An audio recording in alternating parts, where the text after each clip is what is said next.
Welcome to another Third Apron Podcast Live. I'm Yossi Goslin, your host, here with my co-host, as usual, Sam Quinn. Hopefully everyone east of me... Whoa, shoot. What did I... Oh, I forgot to close that. I was hearing myself. Hopefully everyone east of me is staying warm, has shelter, is safe. Sam, how are you holding up so far?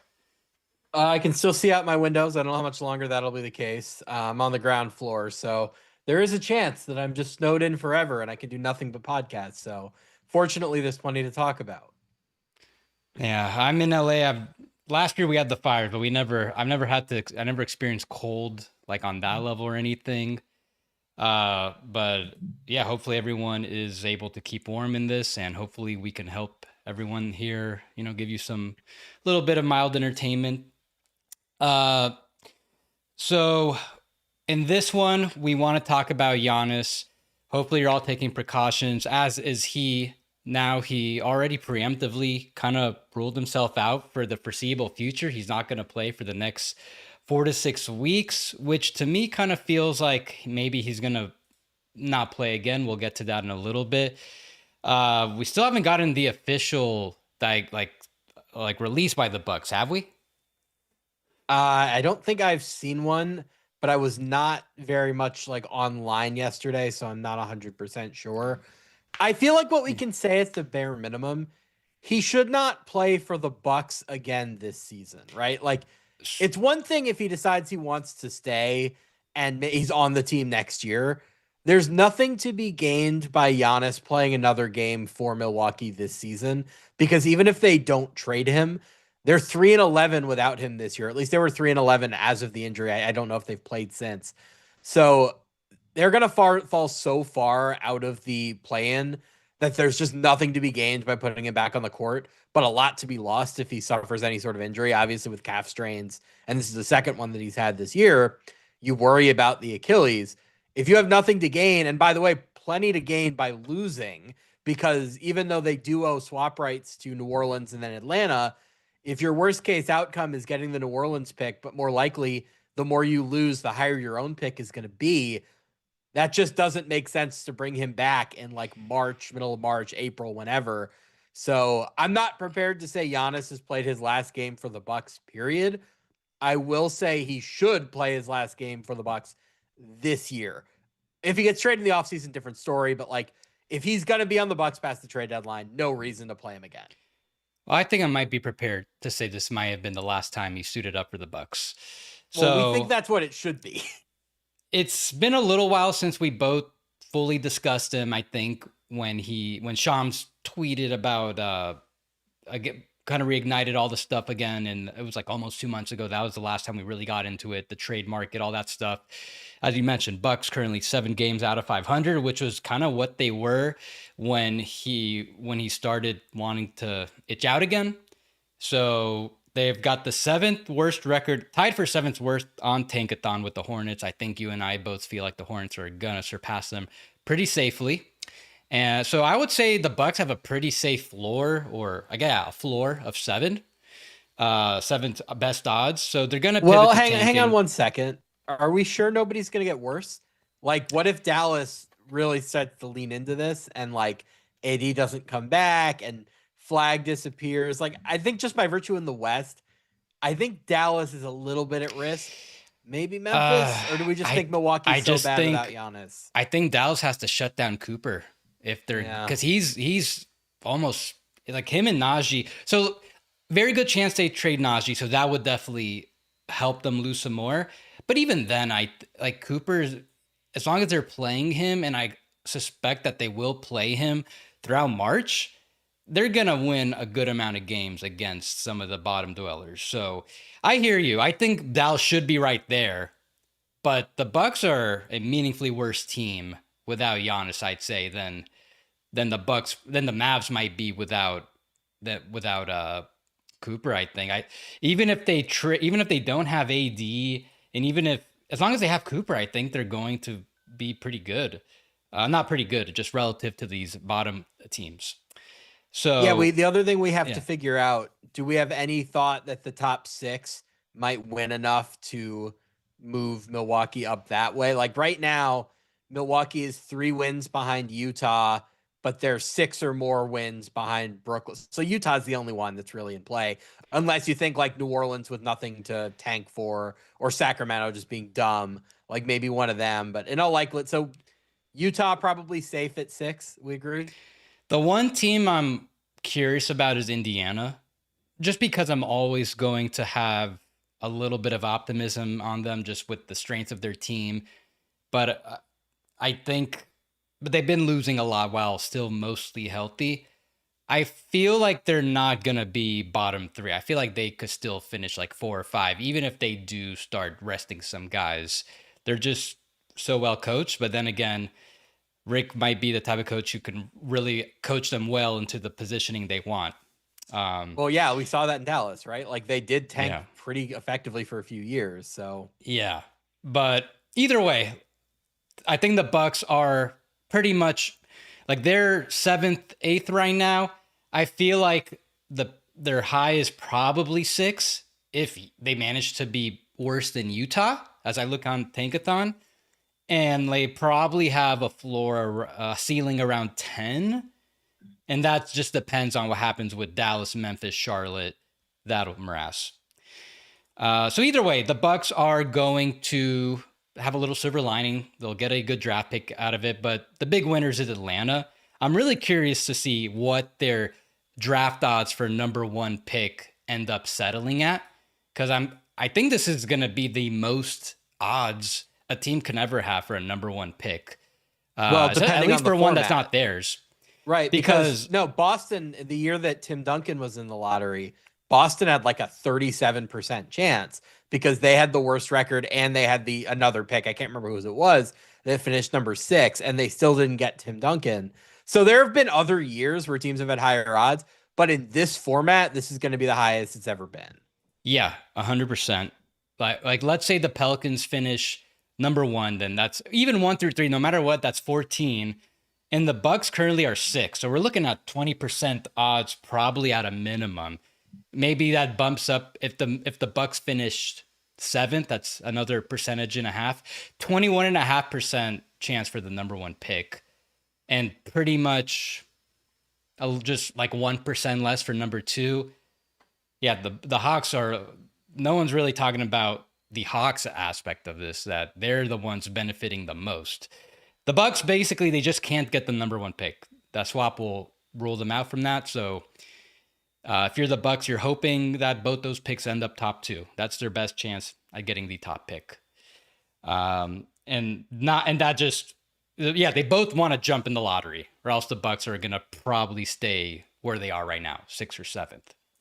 But even that's a very good outcome for them, all things considered. And like, there is the world where the Bucks pick is #1, and then you're looking at the New Orleans pick as your floor, and it's like, oh, then we're picking 4th or 5th or whatever. Like, they're gonna end up with a good pick. We don't know where it's gonna be, but it's gonna be a good pick. Yeah, the worst case is let's say some team picking a 10th or 11th move up. Like let's say the Grizzlies move up, the Bucks move down to like 9 or 10, and then one of those picks end up being #1 or #2. Well, no matter what, you're going to be stuck at 8 or 9. So Yeah. it'll be a very fascinating lottery night. Very excited to see how this one plays out. But back to this, yeah. So we agreed the Bucks are going to be pretty bad now going forward. I do think we've probably seen Giannis suit up for the last time with the Bucks, even without a direct trade request, which it doesn't seem like that's going to come. I don't think that's going to really push things much more forward, but the body language, some of the recent comments he made about the team in general, like I think it pretty much aligns with the general reporting about the By the fact that way, he he's wants out. gonna make sure we know that he never asked for the trade. The trade's gonna happen, Yeah. and it's gonna be the player version of Doc Rivers saying that the 2008 Celtics never lost a playoff series when they were healthy, where that's Hmm. gonna follow forever. It's like, no, how dare you say I forced my way out of Milwaukee? I just Yeah. gave 7 of the most passive aggressive quotes you've ever seen in the media, and I made it clear I hated the team, and I also told them the summer before I wanted to go to the Knicks. Like, the PR on this is gonna be something else. So either he does get traded within the next 2 weeks, or he doesn't get traded, and he probably gets shut down. I would not expect him to come back at this point this year, and it wouldn't just be him. We could be looking at a and last third of the season where Giannis, AD, who's already hurt, Ja Morant, Trae Young's already shut down for whatever reason, which I think they'd probably still lose if they had him in. But anyways, it's already kind of the nature of free agency for a player who's on a bad team on the way out to get rested, shut down. You can recall a couple times in the past, like AD originally in 2019, he got That's all, shut down folks. kind of early. Yeah, that's all, folks. He wore that shirt. Dame 2023, when the Blazers were just trying to bottom out, get a high lottery pick, figure out the Dame situation later. It happens like from time to time once the team's really bad, or you want to preserve your player and his trade value. But I don't recall the scale of which we might see so many of players get shut down like this, 3, 4, potentially more, to preserve the trying to optimize the trade return in the future. Is this like unless I'm mistaken, is this happened before at this scale? And if not, do you think this is like just another this could be a serious problem going forward if this is how pre-agency is going to be handled from now on? Well, the irony of this is that this is happening as the tanking debate and the NBA looking into all of this stuff, blah, blah, blah, is kind of raging in the background, where anybody in the league office or among ownership or whoever is thinking like, hey, we have to come up with some way to curb tanking. They're going to be pointing at this like crazy and saying, look at all of these great players who aren't paying or who aren't playing, who are paying customers, wanted to see when they bought tickets and now won't get to. Like, there's going to be a lot of anger in the league office out of this, but I don't think this is like strictly a tanking thing so much as a like the timing isn't right for trades like this. Like, it's always easier to make a trade involving a max contract in the offseason. Teams have more financial flexibility. They have more time to figure out the rest of the roster. Sometimes they have more picks to trade. In a lot of the cases, like, yes, tanking is a factor, but it might just be easier for Dallas to trade Anthony Davis or Memphis to trade Ja Morant in the offseason when you have expanded rosters and more financial flexibility than doing it on the fly in the season when half Yeah. the league is hard capped and there are so few roster spots out there. I think that's an important distinction, but I don't think it's a distinction the league office is going to make as they deal with all this tanking stuff. I would not be surprised if in like August we get a report about the latest set of lottery changes and there's like some line in the story on ESPN about, you know, the impetus for this was owners seeing Dallas coming to town and Anthony Davis not playing, or Milwaukee coming to town and Giannis not playing, and being upset that like they felt like the ticket holders weren't getting their money's worth or whatever. Like, I think these are two different issues, but I think they're going to be combined into one. Yeah, even if the NBA decided to make some like trade deadline exceptions, like for example, one thing the new CBA did was allow teams to trade multiple minimum salaries on the trade deadline, but the rest of the year they want to limit that. Even if they did small tweaks, like, hey, what if on trade deadline day you can carry a couple more I was roster about to spots suggest that. Yeah. to help, and then you got to like a grace, and you have like some time to kind of resolve with that situation, which is mostly just waiving players. But instead of having to waive them before, you can waive them after. Even if they do tweaks like this, I don't think it's necessarily going to change the situation, because there just isn't in that much interest in Giannis, just partly because half of it is that most of these teams that would be have a nice offer for him, they just want to see how their team looks right now. San Antonio, Houston, teams like that. Um, and then just the other part is Giannis's preferences, which it seems like it's kind of vague. Like for the most part, we know New York, but now there was reporting like Sam Amick said Miami could be another team. So we still don't know what those extra teams might be, because maybe there are teams that might be willing to take the risk as a rental. The last time we really saw a team do that was the Cavs taking on Donovan Mitchell, but he had a lot of time left on his contract. So they had a lot of time to make it work. This Giannis only has 1 year left, and the expectation is going to want to extend immediately. Well, can I So ask a big I picture think we question before just, we get into yeah, the specifics of yeah. Giannis? I just think So, we got to wait until see how teams do in the playoffs, get eliminated, and then that'll reignite more interest in a bigger market in the offseason. well, I mean, the reality is like if he says tomorrow I want to go to the Knicks, that's gonna pick this up, right? Like Giannis could get traded by the deadline if he, forced the issue. For now, it just we haven't talked about this. But you brought up the idea that there's not that much interest in Giannis, and I was listening to Bill Simmons the other day, and they kind of collectively as a group on that show came to the conclusion that VJ Edgecombe right now has more trade value than Giannis, and I don't even think that's crazy. And I just want to talk about big picture trade value in the league, where it seems like the mystery box is more valuable than ever, and the established players are less valuable than ever. And I think there are some reasons to that, right? Like the CBA stuff is legitimate. Giannis is older, and generally the best younger guys tend not to get traded, right? Like Giannis didn't get traded at 26. If Giannis were 26, like Luka was 25 when he got traded, I think the circumstances are different.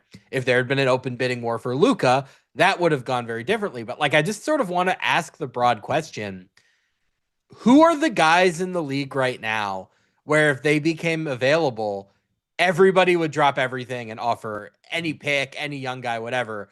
Is it just like guys on rookie deals or guys in their 20s? Like Wemby, they obviously would. The guys from, the last few draft classes, like I guess maybe you go back to Ant and Cade, those guys are young enough that the teams would do that. But like, what would the hypothetical trade market be for Jokic? Would he have the same issues that Giannis does?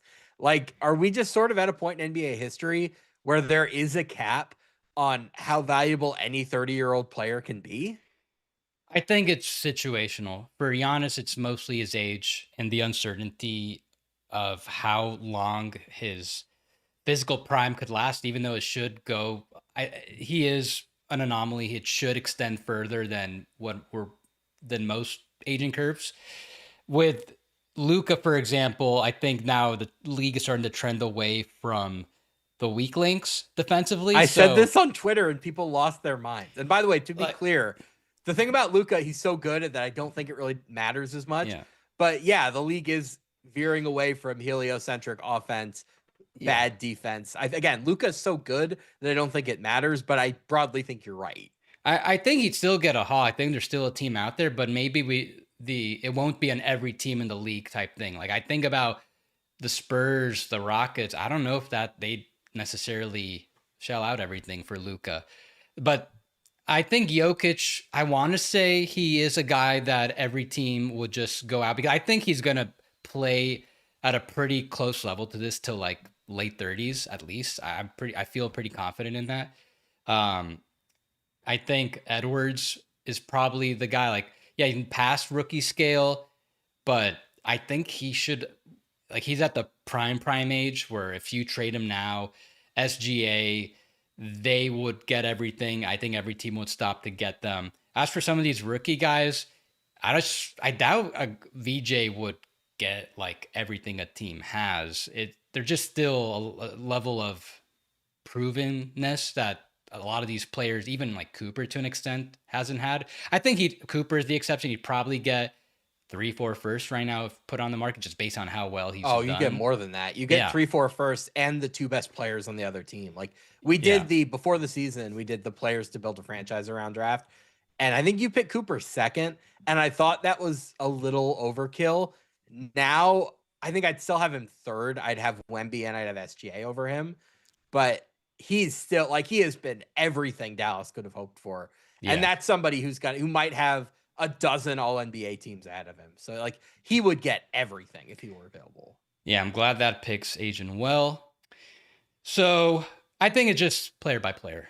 But like we picked a few exceptions. And Giannis is just, he's in his 13th year. Whoever's taking him in is going to be taking him in for year 14.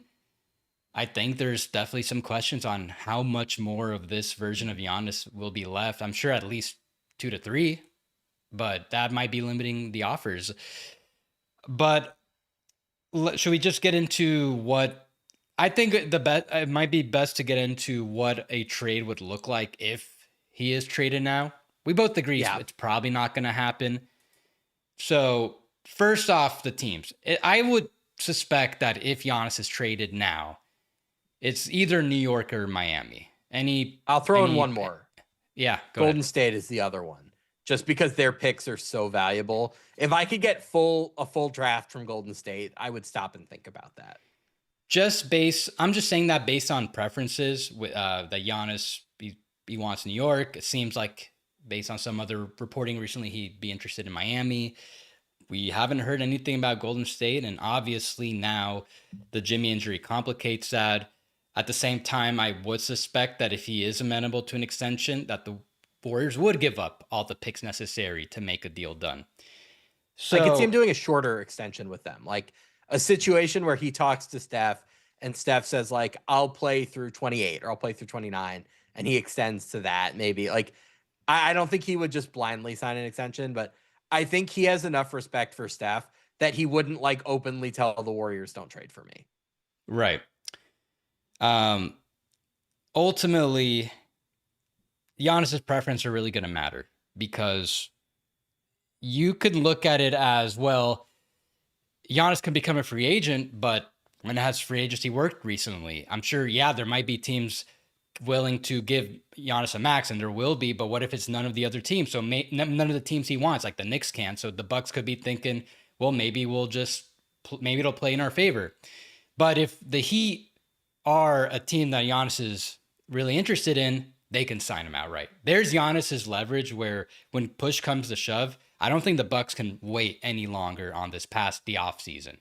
Because if Giannis doesn't sign the extension and the Heat are the team that can pay him and he has some interest in going there, that's it. It's done. He'll just walk and join them. Because Bam's the only Lakers. Yeah, that's another team. But at the very least, based on what we know, at least the Heat's right there. They only have Bam making his max, and then Jovic is going to be their second highest paid player. Hero will be expired. Hawk won't have been extended yet. Wiggins will have been expired. Mitchell will have been expired. And then it's just the rookie scale guys, whoever's left. Assuming Powell hasn't been extended either. So I think we are getting to the point where there's going to be an action soon. Like, it's been all speculative since May when we first got the hint that he might want out.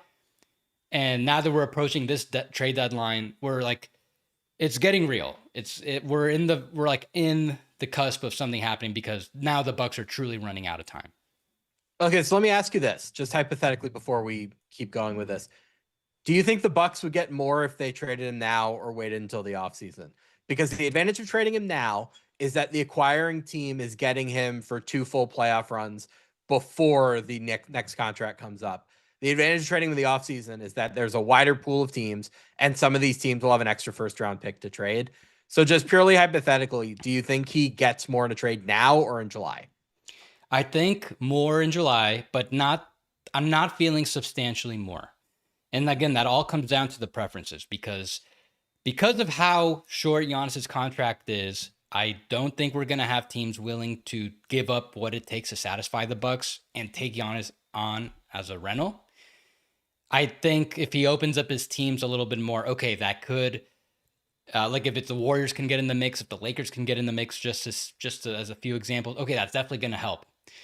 Ultimately, I would suspect that it's just going to make the Knicks or the Heat, mainly the Knicks, have to pay up a little more. I think that's all this improving the market is going to do. Just drive up the price just a little bit. I don't know how much. I don't think they're going to get substantially more. Like right now, if the best package the Bucks can get is some multi-team scenario with the Knicks and some other teams where they end up getting like 4 first-round picks in some swaps, maybe by waiting by the offseason, that goes up to maybe 5, maybe 6. Just as an example, I think we're looking at like a 10, maybe 20% max increase in the value, so to speak. So if this is the case, then it effectively means Giannis asking for a trade right now means nothing, and the Bucks should literally just have the idea, even if Giannis asked for a trade tomorrow, we're not doing anything until July. I think that's exactly what they've been doing this entire time. Yeah. I think the timing of when Giannis asked for a trade was very inopportune.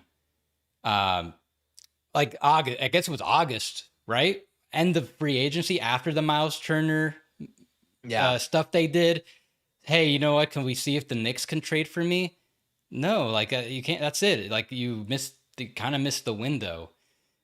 So he started a little too late, and every team, as you mentioned earlier, they can't really trade picks. Already up against the luxury tax, the hard cap, and teams are pretty set with their roster. They want to see how things go. Mm-hmm. So I think that's been the plan. They know the market. There's not really a strong enough market for him for them to get the optimal type of trade package, and they're just trying to wait. I think they're trying to wait until the offseason. That's been the plan the entire time. That's why there's all these reports that they're trying to buy and improve the roster. It's posturing. But we know they're not going to buy now. They didn't have anything to buy anyways with that very few picks. They're not going to trade their last draft pick. And I think that's been the plan. Just drag this out into the offseason, and that's when you strike. And I mean, worst case scenario, no, well, I don't want to. What the Bucks hypothetically could do, if they really are delusional enough to believe this is fixable, is play this out through the lottery and say you wind up with the 7th pick. Then you could kind of start to talk yourself into scenarios where, like, well, we have the number 7 pick, and we could trade first round picks in 31 and 33 and swaps in 30 and 32. Hey, Giannis, like, is there anyone we should be calling about? Like, is there anyone you'd like to play with that maybe we could pursue now that we have all of these assets to trade with? Do I think that's a good idea? No. Like, frankly, I think the Bucks are so far away that there is no plausible trade that they could make that would make them a contender in time for the end of Giannis's prime, right? Like, I think their roster is a full teardown. But the Bucks have this history of pulling rabbits out of a hat, whether it was Drew Holiday or Damian Lillard or Miles Turner. They might on some level be thinking, if we can just hold out until the offseason, we can try to be buyers with a lot more purchasing power and see what else is out there. Again, neither of us think that's a good idea. We just know organizationally that's in Milwaukee's history. I think if they do some sort of buying, like for example, let's say they actually do get John Morant. I think that's a lot of that is also a post Giannis move. I think whatever they do at this point, if they do bring in guys that theoretically should help them in the near future, I think they'd also be doing it in mind for, okay, well, if Giannis is gone, who else can we bring around? Who else can we sell the fans on? I think that's another dynamic going on. If they are going to trade some type of asset, maybe if, again, hypothetically, they trade for Ja, okay, we gave up a pick to get him, but we'll recoup that when we trade Giannis, and then hopefully bring back better fitting pieces around Ja, just as an example of how that might go down. Yeah, no, I mean, that makes sense, but I also kind of just think maybe don't try to trade for John Morant. I don't think you should really be trying to hitch your wagon to him. Like, if it's not working in Memphis, where you're one of the best drafting teams in the NBA and you have an asset surplus because of the Desmond Bane trade, and you have Jaren Jackson, and like, if it's not working there, I don't know why it would work in Milwaukee. But this does bring us to, I think, the next interesting thing here, which is Jake Fisher reporting that Portland has some interest in turning Milwaukee's draft assets in a potential Giannis trade into other stuff. And Mikal Bridges was the name that came up in Jake Fisher's reporting. So this is another important element of this that we were talking about a lot offline, which is like, what are the things Portland can do to potentially get in here and turn Milwaukee's situation to its advantage? I think there's this idea that Portland should just sit tight because the Bucks are going to be so bad that in 28, 29, and 30, they're just going to get 3 lottery picks and that could change their franchise. There is some truth to that. I just want to say you are playing with fire a little bit if you do that, because like 2030 is 4 years away now. That's a lot of time for the Bucks to figure something out and maybe hit on something or take a John Morant risk and maybe it works. Like, those deep future picks are very valuable until they aren't. And trading them while they're at their peak, which right now I think we both agree they are at their peak, is sort of a way to hedge against the mystery of anything can happen in 4 years. And the other thing too is you can also just trade one of them or trade two of them and diversify a little bit. Where like maybe it is Golden State that gets in for Giannis and like, awesome, we'll trade one Bucks pick back and we want two Warriors picks for that. Or maybe it's Miami and it's like, yeah, you know what? We'd really like Khalil Ware. Let's give the Bucks one of their picks back to get Ware. You don't have to give back all three. And something that Houston did with Brooklyn that I thought was very underrated, and we're only kind of appreciating the value of this now. Brooklyn or Houston gave Brooklyn an incentive to be bad in 2025 and 26, but then kept their pick in 2027 with the idea that if they're tanking in 25 and 26, just organically, they're probably going to suck in 27, and that'll give us a high pick. Portland could try something similar where they give the Bucks picks back in some years with the idea it'll make the other Bucks picks they have more valuable because the Bucks will be tanking in those years. So just a lot to be thinking about, and I wanted to bring this up. We can start talking about potential Knicks constructions with Mikal Bridges, or if there's something else you want to bring up where like, is there something else you'd like to do with those Bucks picks if you're Portland? Like, what comes to mind here? I think the point you made was spot on about how now is the absolute best time to trade the value of these Bucks picks. Right now, with the Bucks spiraling and not having control of their draft, except for this offseason, like right now, this trade deadline is probably the absolute best time to do something. Because if the Bucks luck out and get the number 2 or number 3 pick, okay, maybe maybe that can tamp down the value in future seasons. Maybe in 27, 28, they won't be quite as valuable. I suspect they'll still have somewhat value, but it does feel like right now is the most gloomy time we've ever had on the Bucks, and I have to imagine there are teams wanting to get some of those picks back. So if you're Portland, I think it makes sense to do something with some of them, like what the Rockets did with the Nets. They didn't give the Nets back all their picks in the Mikal Bridges trade. They gave them back 2 of the 3, I believe, or I think it was 2 of the 3. They kept one of the swaps. They kept the swap in 2027. Maybe there's going to be another trade. We've alluded to that. Maybe they could do another pick swap so the Nets can get back that swap. They have a lot of extra picks they can use to satisfy the Rockets. With the Kevin Durant trade, technically, that was a trade that Woj alluded to a year before it happened, that because the Rockets have control of the Suns picks, that can help the Rockets leverage a trade for Kevin Durant. They only have to give up one of the Suns picks back, that number 10 overall pick that originally belonged to the Suns.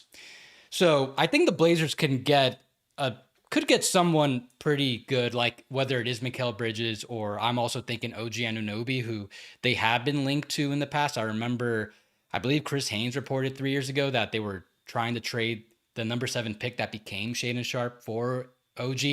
So there's definitely a lot of synergy as far as what how Portland could be a facilitator. Clearly, they're with the interest of these Knicks wings. If the Knicks are going to get capped, they're going to have to trade at least one of them.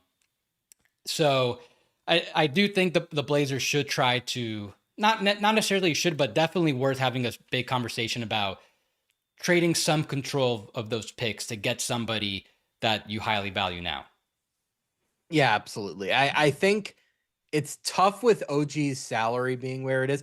It's kind of uncomfortable on both ends where OG's making a little bit too much and Bridges' extension hasn't kicked in, so he's making a little bit too little. So it does get a little bit tricky, and you have to talk about putting in other money. And Jeremy Grant is bad money, so I don't know how eager the Bucks would be to take him back in a world in which they don't have Giannis. I mean, weirdly, they seemed interested in him when they did. But you want to just get into the specifics of like what a Knicks, Blazers, Bucks, maybe 4th team trade would look like? Yeah, so we both have slightly different variations. So I'll let you go first. I'm going to load up your trade right now. Yeah, I mean, my idea here is the Bucks would not be interested in Karl Anthony Towns or one of the wings because they'd probably want to be bad. So the idea I basically had was, can you trade Bridges to Portland, get 1 or 2 of those Bucks picks back, trade Karl Anthony Towns to Chicago because they need a center. And I also just frankly feel like they're one of the few teams that maybe is behind the times enough to really be interested in Karl Anthony Towns. I don't think he has that much value right now. So could you get like the lottery protected Portland pick that I think is pretty interesting because that's probably going to be like the 15th or 16th pick this year or in the next few years. And then maybe you get one good pick from Chicago. I had Chicago's 26th pick with a top 8 protection. Plus, the Knicks throw in all of their available swaps. So it's like you're getting a lot of bites at the draft apple. None of them, beside your own picks, are that great. And you're getting no player value. But is this enough from a draft perspective to convince the Knicks, or to convince the Bucks rather, that like now is the time and we can send Giannis to the Knicks? So like, where did you fall on the value of this? Did you think the Karl Anthony Towns part was realistic? Did you think the Portland Bridges part was? I was a little shaky on like how valuable these guys really are. So I'm going to leave the trade up a little longer.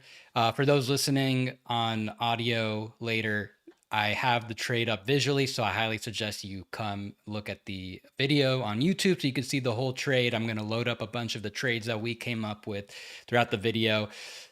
So the trade, as we can see, it's essentially sending Giannis and Kuzma to the Knicks. The Bulls are involved getting Towns and Gary Harris. The Blazers are involved getting Bridges and Yabusele, and the Bucks are taking on a lot of expiring salaries from the Bulls. They're getting Jeremy Grant, and they are getting the Wizards fake pick in 26, which would be 2 seconds. The Blazers lottery protected pick in 26.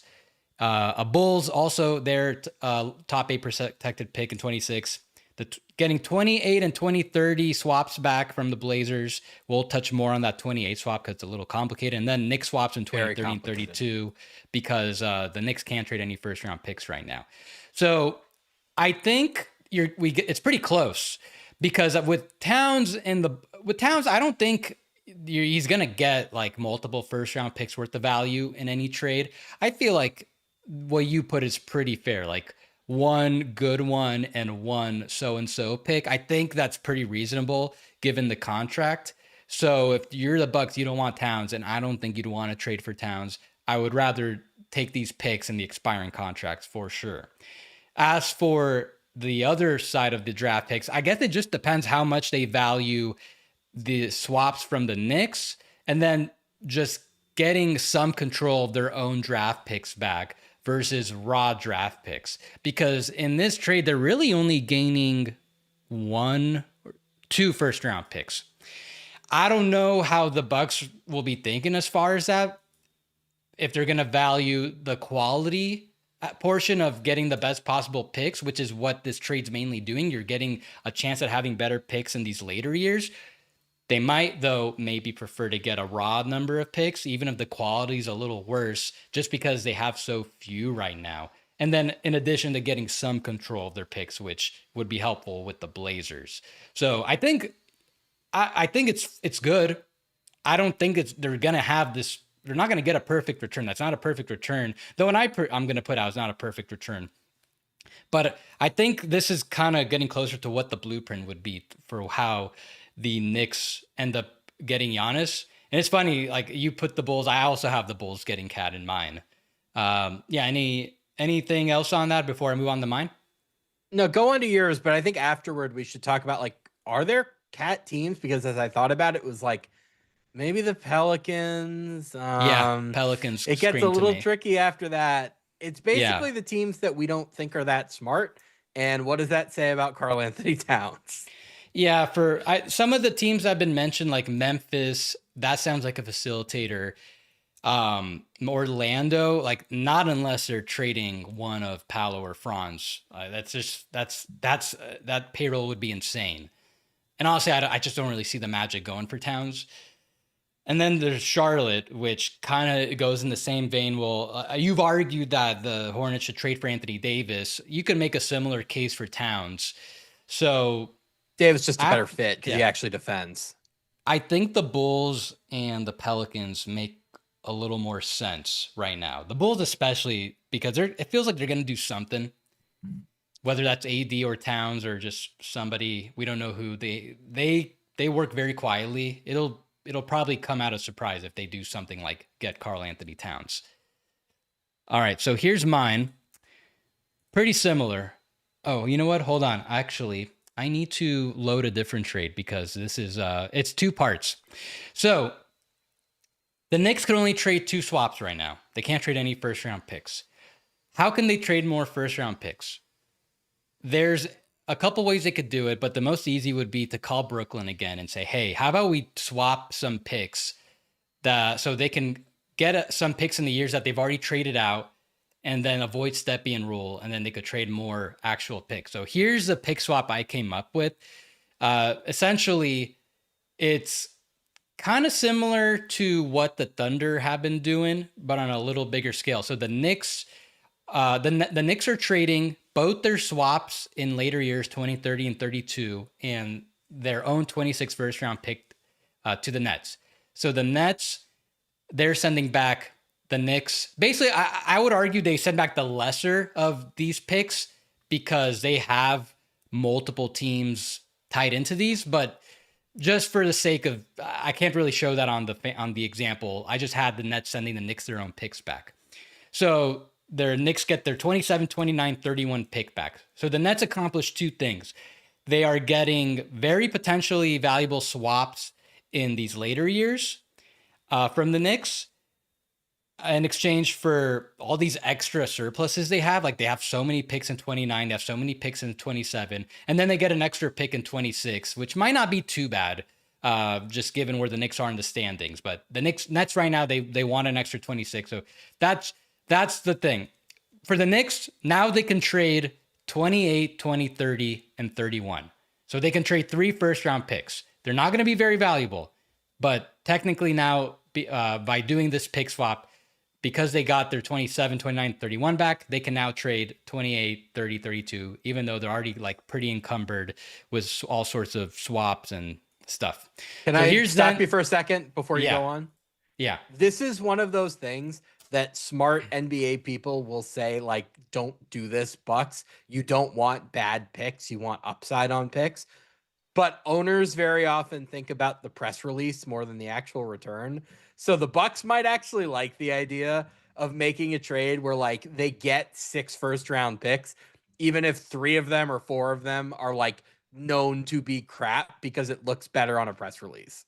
Yeah, so that's to my point about maybe the Bucks prefer the highest raw number of draft picks possible, this regardless of how valuable they may be. So I just pulled up my trade, same exact teams as the ones that Sam put, but with one key difference in that I have OG Anunoby going to Portland instead of Mikal Bridges.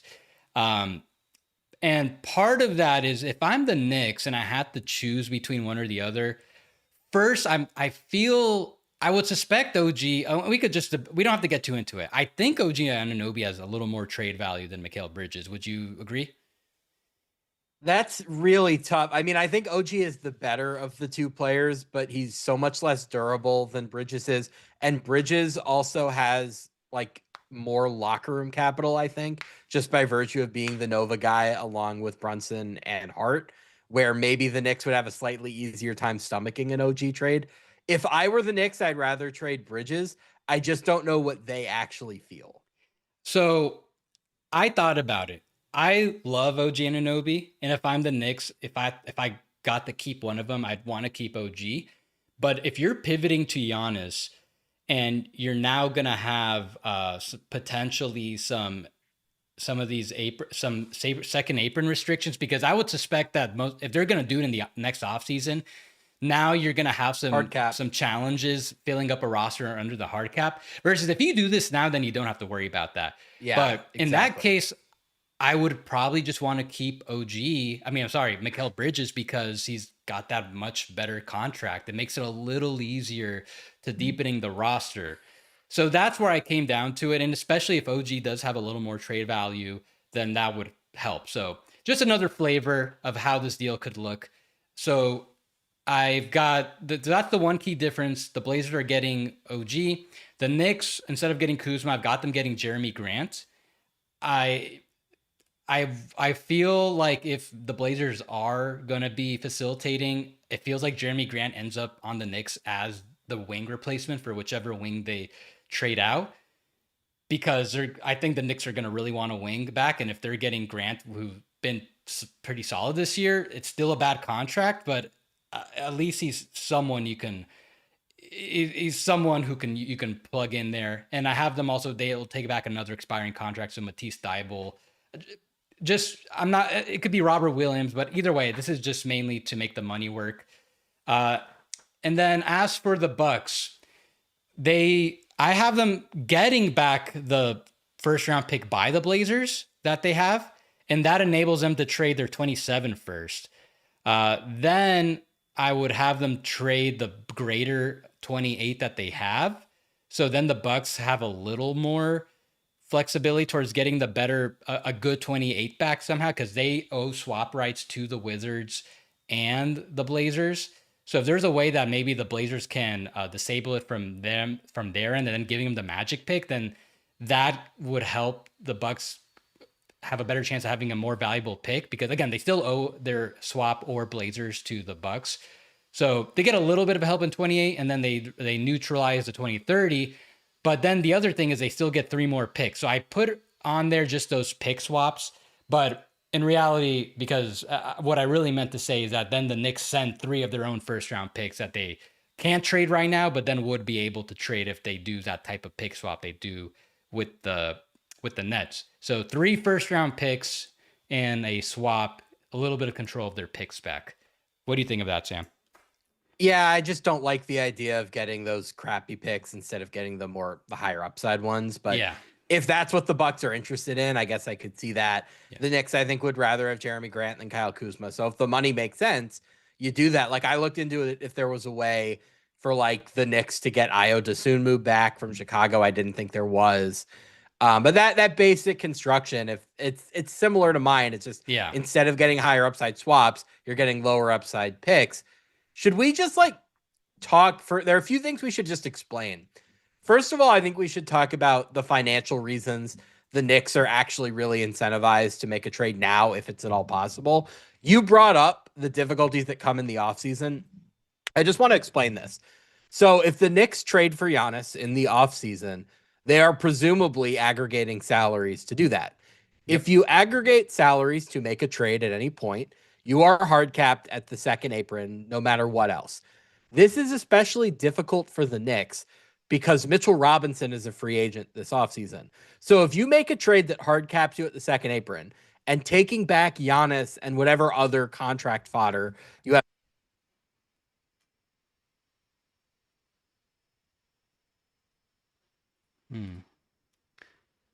Hold on, Sam. Your mic just went out for a second. I don't hear you.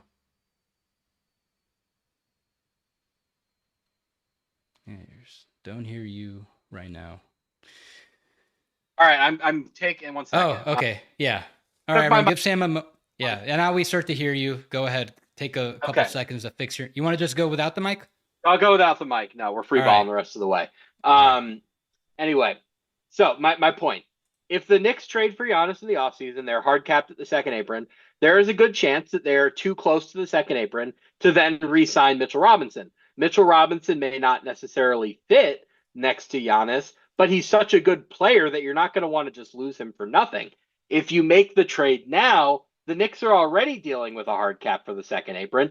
Yes, there are some complications from a depth perspective if you make the trade now, but then you go into the offseason and you have no hard cap encumbering you. You can pay Mitchell Robinson whatever it takes. You can sign whatever minimum guys you need. You're going to have a huge luxury tax bill, but there is no basketball restriction stopping you from filling out your roster. I just think that was important to make clear, and that is why it's so important for the Knicks, if at all possible, to make this trade during the season as opposed to next summer. Do you have anything you want to add to that?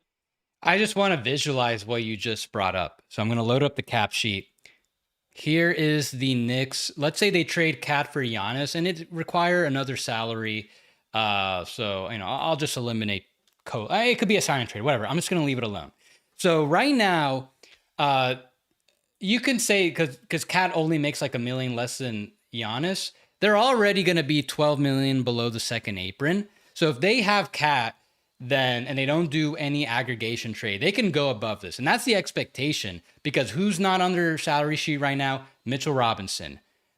Sure, there's a couple other free agents I'm not thinking of, but he's the most significant one right now that I think to bring him back, you're going to have to spend more than 12 million. And that's before also filling up the rest of your roster. You still need to add 3 more roster spots. So the current construction of the Knicks requires them to blow past the second apron. And I think that was the plan all along. So if you're gonna bring in Giannis, now you can't go up another 12 million. You can only do minimum salaries the rest of the way.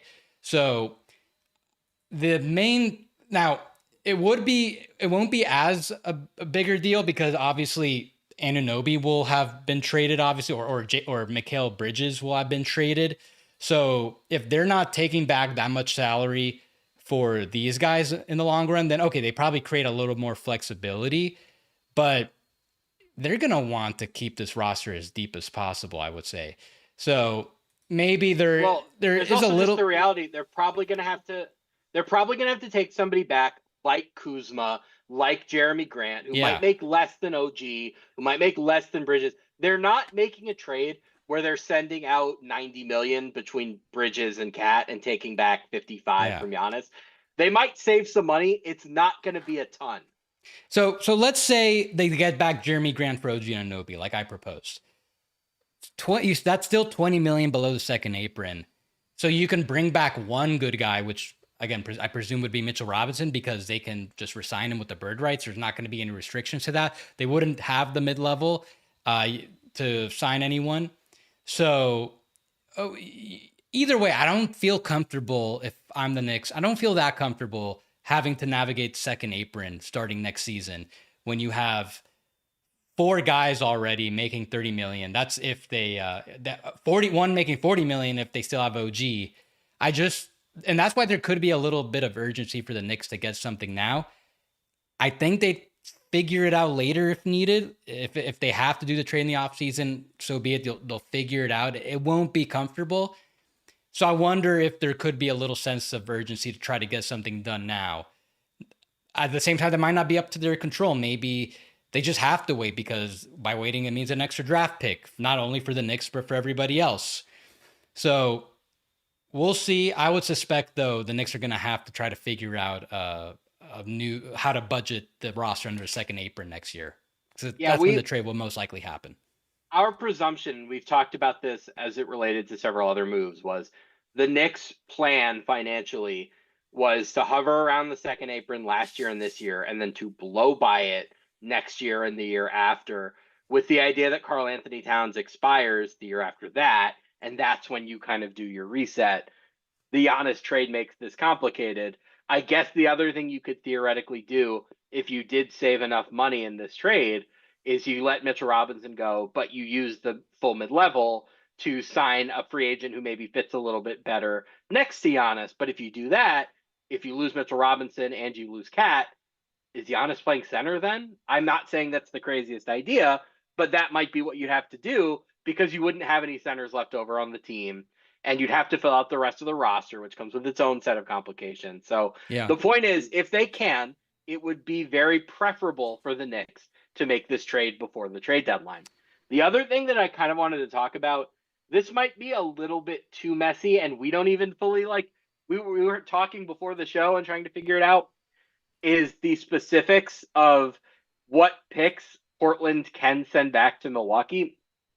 So the 2028 pick that Portland has swap rights on with the Bucks is complicated by a few factors.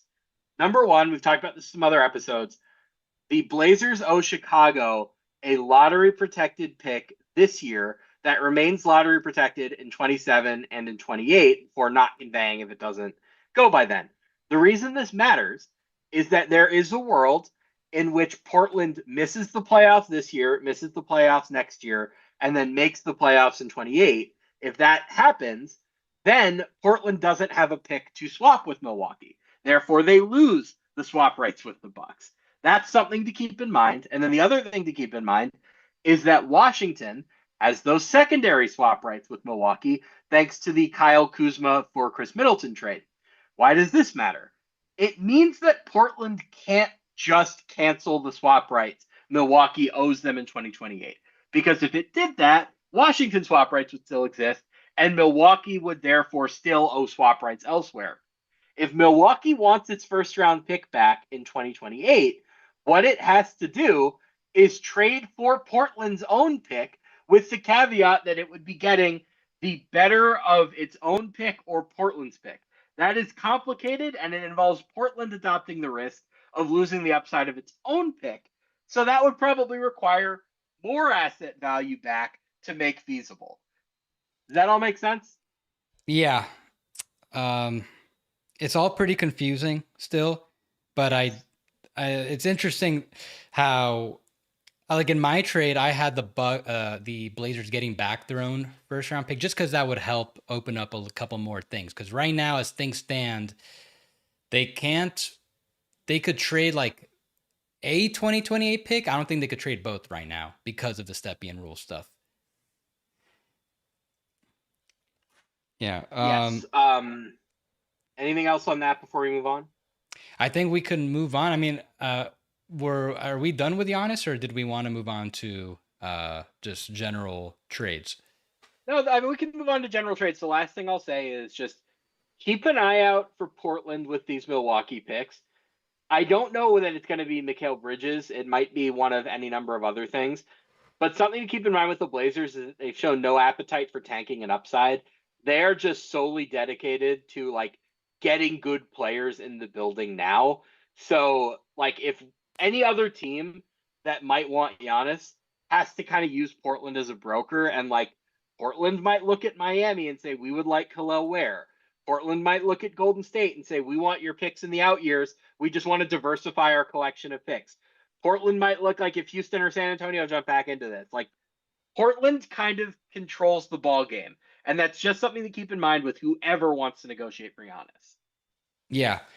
Portland has the most, and it's really complicated for the Bucks because if they're not going to get full control of their draft over the next few years. It's going to be impossible. It's going to be really hard. They're going to have to do multiple deals because, for example, their 27 pick that they owe next year to the Pelicans. Well, the Pelicans already traded it the worst of their own in the Bucks pick, whichever ends up being, to the Hawks.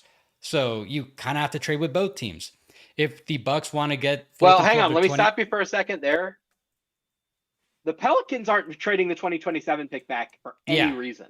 Because if they did, they would have to trade the better of their own in Milwaukee, which really means they'd be risking trading their own unprotected pick again, which they're never doing after the debacle of the Derek Queen trade. So the Bucks 2027 pick is off limits. Yep. But the more relevantly, that 28 pick, they have to do something with Portland and with Washington. That trade with Washington is just looking so like comically. It just like frustrates me that like that trade happened, because that was just a financially motivated trade. Kuzma made no sense, and now they're just stuck with him, and they're guaranteed to not have a good pick in 28. I'm sure the Wizards are going to be pretty good by then. All right then. So let's get into, that's enough on Giannis. Let's get into like some trades. As we're now less than 2 weeks away from the trade deadline, and we are at the point where hopefully we start getting some trades. But now that we're getting a lot more intel on the types of trades that could be happening, who wants what, and we have a pretty good solid evaluation of who's worth what. So we just want to pitch some trades. This is just a fun who says no. So, Sam, do you want to go first with one of yours? I've got them all loaded up. Yeah, I only have two, right? Because we did Giannis. Oh, yeah, so you have I just want to be clear. And you have three? So let's do two each, because we're already at an hour. Which one do you want to talk about first? All right, let's talk about Trey Murphy. I'm a little confused that Trey Murphy has been linked to every team except for the Houston Rockets, when I actually think Houston for Trey Murphy makes a lot of sense. So the basic construction that I came up with was Jabari Smith and the two Suns picks in 27 and 29 for Trey Murphy, with the idea that Houston needs more offensive firepower. Upgrading from Jabari to Trey Murphy would go a long way for them. The Pelicans, in addition to getting those picks, I think getting Jabari's defense means a lot more. We've talked about the Pelicans ideally seeking out a rim protector to put next to Derek Queen. If they're not going to do that, if they're really committed to Derek Queen playing center, I would like the idea of them having Jabari Smith and Herb Jones as their forwards, because that would just give them all of this defensive versatility. The Nets would take Fred VanVleet just as they're facilitating financially here. Jabari has a poison pill in his contract because he just extended, so it gets a little bit messy. But I just kind of wanted to bring up the idea of Trey Murphy to Houston because nobody's really talked about it. I think it's a philosophical question, right? If you're Houston, do you feel like you can make one upgrade trade now and win the championship, and that would be your priority? Or are you thinking we need to keep our assets dry because in 2-3 years, when Kevin Durant is retired or not a star anymore, we want to have the flexibility to trade for like the all NBA guy then? I've brought up Anthony Edwards as somebody who, like, in a few years could wriggle free, whatever. Like, my broad question to you is, what is your priority with your assets if you're Houston? And are you willing to make a big expenditure on a guy like Trey Murphy now to really boost your championship odds? I think for Houston, they're probably going to want to thread it kind of like they've been over the past, over like the KD trade. They only traded one first to bring him in. I think they'll definitely spend some of them, and they'll probably look to keep some of them. In the short term, I don't think they want to bring in any more rookies at this point, just because they just don't have any room for them. So I could see them looking to trade some of the more upcoming picks. And yeah, so here you have them trading to Jabari. I think that's gonna have to be the value. I just don't really see them wanting to do quite that much right now. That's where I'm only think right now. Okay, What? yeah, I mean, it's just with Trey Murphy trades, it's always like insert this good young team like Detroit or San Antonio, giving up a bunch of first round picks to get Trey. I think if the Pelicans were to trade Trey, they'd want pick value, but they'd also want player value. And Jabari is the sort of player that I think makes some sense for them. But ultimately, I think you're right. I think they're probably going to slow play this a little bit more.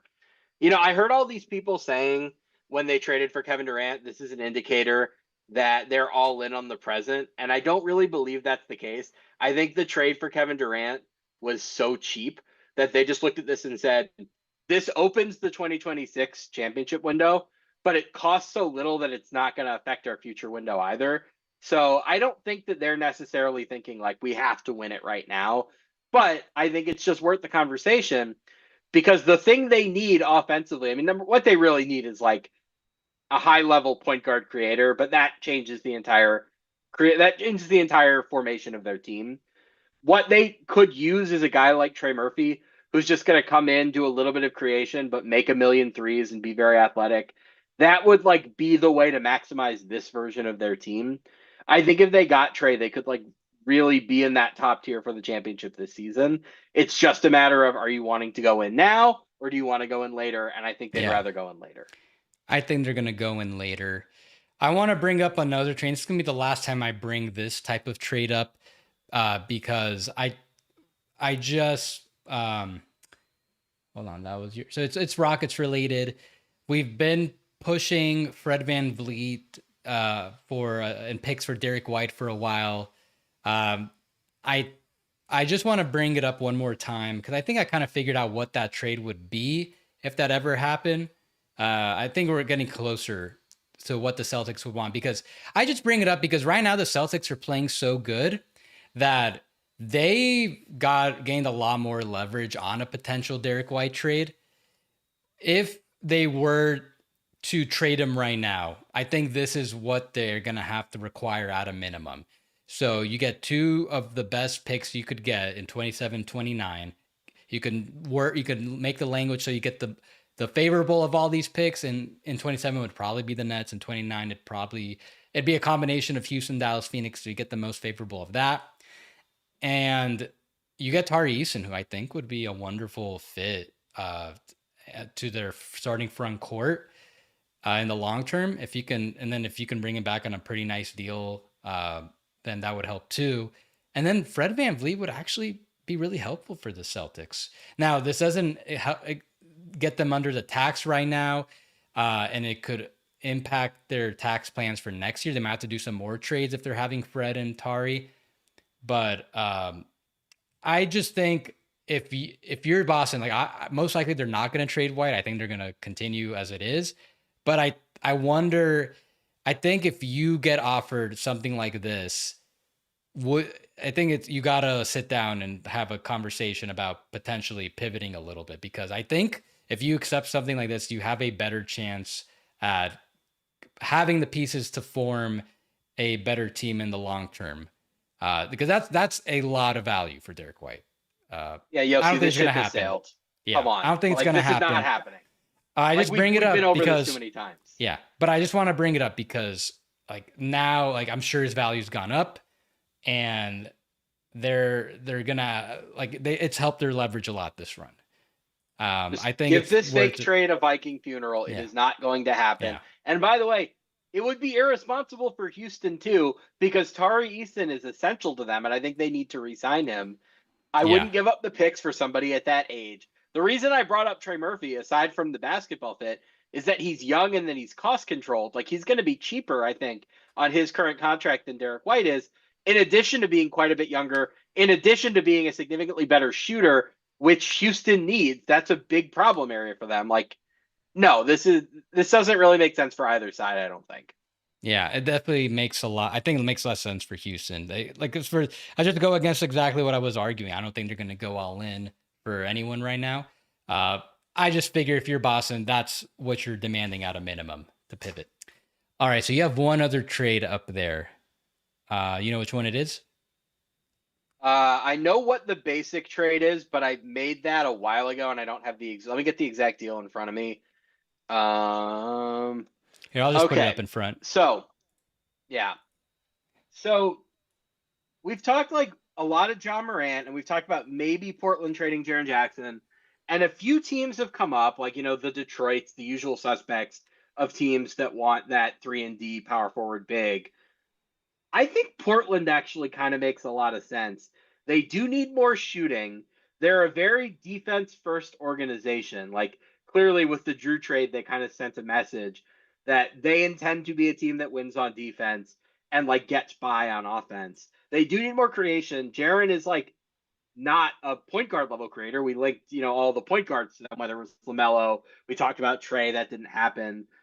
I think something that, based on the way they're playing, they'd kind of like to try is like, let's get a bunch of creators and not get one guy making the max, although Jaren is making the max, not really for his creation, where it's like, could we get by on offense if we had Dame next year and Drew back and Denny doing a lot and Jaren doing some? Like, we're mixing and matching offensively, and then we're just kicking ass on defense. I think a lot of the trades for Jaren that come up trade him to teams that would probably want to use him as a center. Jaren cannot rebound well enough to play center for most teams, but Donovan Clingan can. Like, if you put Jaren Jackson next to Donovan Clingan, I think that would like be a very, very good defensive matchup where you're getting two different forms of rim protection. One guy a little more stationary, one guy a little bit more mobile. They would just be impenetrable at the basket. So the trade I came up with, we know Memphis is willing to take on bad money. They did it with Contavious Caldwell-Pope if it means getting more value back. So the Grizzlies would take Jeremy Grant, but they would also get Scoot Henderson, and they would get 3 first-round picks. One of them would be Portland's lottery protected pick, which we've talked about. Chicago has it now. One of them would be Orlando's pick in 2028. And then also in 2028, they would get the better of Portland and Milwaukee's, which is kind of the crown jewel of the trade. The Bulls would get 5 second-round picks from the Blazers to give up the lottery protected Portland pick. What do you think of this? If I'm Portland, where do I sign up? I think that's great for them. If the biggest thing they just need to decide is if they want to give up on Scoot now or not. And I'm sure we'll get to a decision on that hopefully soon. He just needs to get on the court first. Yeah. But if they're mostly out on him, then I think at this point you might as well, if that's all it takes to get Jaren, I think you do it. That's an amazing value for him. And I like the idea of Scoot as a long-term Ja replacement in Memphis. The problem Scoot is going to have in Portland is I don't know where the touches are for him, right? Because like he needs to just be somewhere that he can be the starting point guard and have the ball all the time. Even if he comes back, he's not taking the ball away from Denny, and Drew's going to need the ball. Like, they have a lot of guys on that team that are like reasonably high usage guys. I like the idea of sending him somewhere while he's not at peak value, but like he still has some value where he can have the ball a lot if they presumably trade John Moran elsewhere. Like, I'm into this. I think it's an interesting concept. Yeah, no, it's a good one. All right. So I've got two more. We'll see if we want to do both. But this one I'm particularly proud of. I came up with this one, I think, a couple weeks ago. I sent it to you privately. So Minnesota, they're trying to do something, get some more backcourt help, get additional scoring, hopefully like a defensive wing. I'm a little skeptical they'll be able to do that, but I have something in mind that kind of threads both those needles and also within their salary cap limitations. Remember, they are above the first apron. They're not hard caps this second, but they're most likely going to be if they do some type of trade, because they're probably going to have to aggregate a little bit. So they need to also not kind of keep the trade dollar for most part. So pulling it up, here's the trade I came up with. It involves the Sacramento Kings. I've got them sending out Rob Dillingham as a primary value to the Kings, so I think kind of makes sense if they want to take a flyer on Rob. And then they're taking back Mike Conley and Joe Ingles as salary filler. In exchange, the Wolves are getting Malik Monk, who's a good player, but somehow, like the league considers him a bad contract. So the Wolves get him for not too much, and they get Keon Ellis. I think you're not getting like a point guard, but you're getting a player that has a lot of on-ball skills, can score very well, and Ellis, you're getting that defender, and hopefully, he can also do a little more on-ball stuff. What do you think, Sam? I like this. This is a good idea. The thing I like about it is that I feel like Malik Monk is sort of what they hoped Rob Dillingham would be, at least early on, as just like a microwave scorer who I think has quietly become a better playmaker as he's aged. And Keon Ellis is sort of a worse version of Nickeil Alexander-Walker. Like, you are filling in roles that you had earmarked on your roster. Losing Conley does hurt, and you hate to give up on Dillingham so early. I think Sacramento would need a little bit more value, like maybe Terrence Shannon has to be in this, or second round picks or something. But the basic construction works. My only question is, does Minnesota have a path to re-signing Keon Ellis and staying below the second apron? I have not done the math, but they're getting pretty expensive. Or would you go into the second apron next year? Do you have a way out of it in future years? Like, just walk me through Minnesota's long-term financial planning. Yeah, so I did not really look too deep into their long-term planning when I did this trade, but I'll pull it out right now, their cap sheet, see what they're working with, because this would kind of complicate their situation a bit, especially when you consider that they still need to give Keon Ellis a new contract. So right now I've got them about 20 million below the second apron. So if you have Conley in for Dillingham, so that's like another 12 million, give or take. So now you're like 8 million below the second apron with 11 players. So you're probably going to go over the second apron when you fill out the roster, because even if Keon only gets like 8 million a year, you're still going to be pressing it. So you'd have to do something different. Maybe you trade your pick. It's pretty close. I think they could make it work. Just kind of depends on what is Ellis going to require. What is his contract going to require? He is extension eligible, right? Like, you can re-sign him during the season. Yes, and I don't think the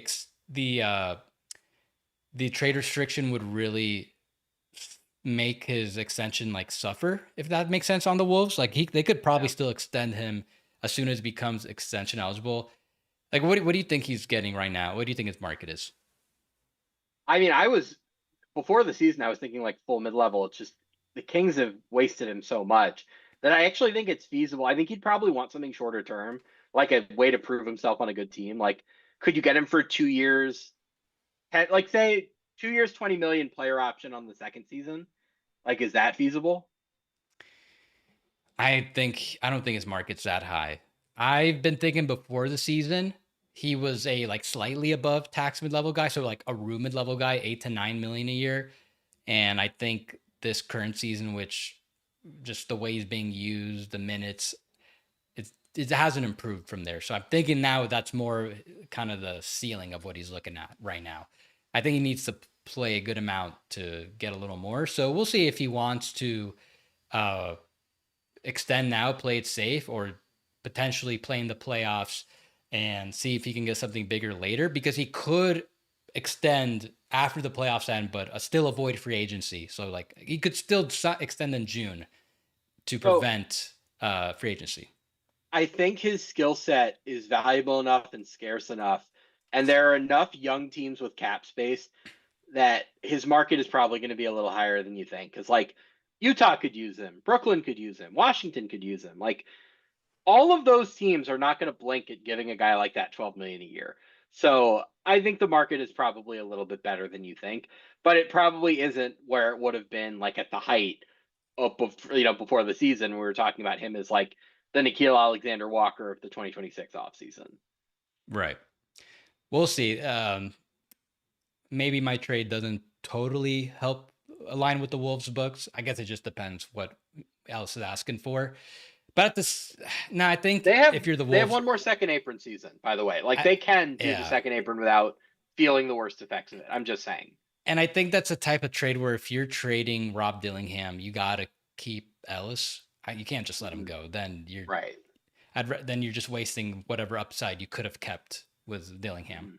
All right, so we're at about to hit an hour 20. Let's just show the last one. I think this one's pretty cut and dry. It's pretty simple. Based on some rumors we've had in the past few weeks to months, the Pacers reportedly are interested in Yves Missi. The Pelicans are reportedly interested in Benedict Mathurin. I'm thinking something where they're swapped, but I think the Pacers would probably need a little more right now. Even if you're optimistic on Yves, more optimistic on Yves and Mathurin, I think just right now Mathurin has more value. He's proven a lot more still. The Pacers, I remember someone said, maybe it was Jake Fisher, that the Pacers like Jose Alvarado. I remember someone said the Pacers like Jose Alvarado. So this is the trade. Benedict Mathurin for Yves Missi and Jose Alvarado. Pretty much an even salary, even dollar trade, because both teams are kind of pressed against the tax. What do you say? I would be so in if I were the Pacers, because I just don't think Mathurin really fits into their books. I think Yves Missi is going to be somebody that goes from the Pelicans, who have no idea what they're doing, excuse me, to a good team, especially one with a playmaker like Halliburton, and like really, really thrives. He also has 2 years left on his rookie deal, which is very, very beneficial to Indiana. Getting Alvarado makes sense because CJ McConnell is getting older. They fill kind of similar roles. And I also think like the offensive stuff that McConnell does is probably going to be less valuable if Indiana gets a top pick, because if you have Darren Peterson or AJ DeBanza, then the bench shot making from McConnell becomes less important. I would be trying to trade McConnell for like good draft value now for an expiring contract. I think there would be interest for him. So this would be a way to get a long-term replacement for McConnell in the building. I would love this if I were Indiana. And by the way, this is not me saying like, oh, Benedict Mathurin isn't valuable. I think he is valuable. I just don't think he makes any sense whatsoever for the Pelicans. Like, do you really need another wing who wants the ball and is going to have to get paid a fair amount? Like, what are they doing? What's their plan? Yeah. I wouldn't do this if I'm the Pelicans, but this is just something I could see them doing if what we're hearing is accurate. The Pacers getting Yves Missi with 2 years of team control. Like, I'm not gonna let's just forget about him becoming like a starter. If he can just be a reliable backup big, if he could do the Isaiah Jackson, Tony Bradley role much better than them, then that's already a big win right there. And if in the next 2 years he could hopefully become a starter, wonderful. I think I'd still do the trade if he can at least just be a solution at backup center. And then you're getting Jose Alvarado, who at first thought you would think that makes TJ McConnell potentially expendable in the trade, but knowing how the Pacers are, no, they're probably going to want to still keep TJ, have as much playmaking as possible. I think Jose mostly would then take the minutes from Ben Shepherd as a primary too. So maybe he becomes more eligible. And then you have Nembhard and Alvarado. That could be some fun lineup combinations if you want to get really strong defensively with Neesmith. And I think if you're Indiana, just with the point you just made about how they have that lottery pick, chances are, I think there's a pretty good chance that whoever they get in the lottery, assuming they have a top 5 pick, is going to be a wing size player. And then that's it. Like, Mathurin really doesn't factor in anymore because he'd be coming off the bench even without that pick. Now you're going to want to play that guy. Those minutes are probably going to come from Mathurin, all things considered. So I think that if the Patriots can do this, that's a great exit for Mathurin. Yeah, I think Mathurin, it's not that he's a bad player. I think he's a good player. I think there are teams like if he wound up in Dallas, I'd be much more excited. I don't see how he fits with the Pelicans, but this is just a case of a young player who wants probably more of a role and more money than Indiana is going to be able to offer him. Yeah. So if you can turn him into something you need now, and as for the McConnell stuff, if we're looking at Yves Missi as a backup, it's nice to have McConnell's salary available to trade for a starter. Like, what if you made this trade now and then in the offseason you traded like McConnell and another contract and a pick for Daniel Gafford, and you just rolled forward with Gafford and with Missi as your two centers? Like, that might be what Indiana has to do. Indiana might not be able to get a real, like, legitimate one-of-one Miles Turner replacement, but they could build a deep, usable center rotation. That's one way they could go about that. So, love this for Indiana. I think if they have a chance to make a trade like this, they should do it. Again, what the hell are the Pelicans doing? I have no idea. Yeah, if I'm any of these teams linked to Yves Missi, most likely whoever gets Yves Missi is going to come out of that looking really good. So on one hand, it does seem kind of like a reddish flag that the Pelicans, with all their lack of solutions at center, that Yves Missi isn't working out. But then again, it's the Pelicans. I feel pretty optimistic. When you said reddish flag, I thought you were referring to Cam Reddish, and you were making a Mathurin Cam Reddish comparison. I was like, that's actually kind of we should adopt the term reddish flag for a guy in a rookie deal a team is trying to trade. Okay. I'm sure there's something we could use for that. That's a good term. Like, if somebody's trying to trade a lottery pick on a rookie deal, that's probably because they think he's a lemon. Yeah. That's a fun term, the reddish flag. Yeah. I just think wherever Yves Missi goes, he's going to be a lot better. I feel pretty confident in that. 100%. All right. Well, that was a fun stream.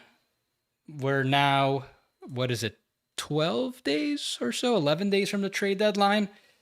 I think me and Sam and I should be pretty active in the coming week. I'm sure we'll be online pretty often. Hopefully we have some breaking news we could react to. But in the meantime, read CBS Sports. Make sure you're following me and Sam on Twitter, Blue Sky, at our names, at Sam Quinn CBS, at Yossi Goslin. We will be reacting to trades, giving all sorts of instant analysis. So definitely make sure you're following us. Subscribe to Third Apron if you're new here. This stream had a lot of numbers, so it's clearly that time of year. Subscribe wherever you get your podcast. Subscribe to the Substack. I'll be active there this week. I think I said read CBS Sports. That's where Sam is. Anything else you want to add? Just read CBS Sports. We got it. Read CBS Sports. Read Third Apron. Listen to Third Apron and stay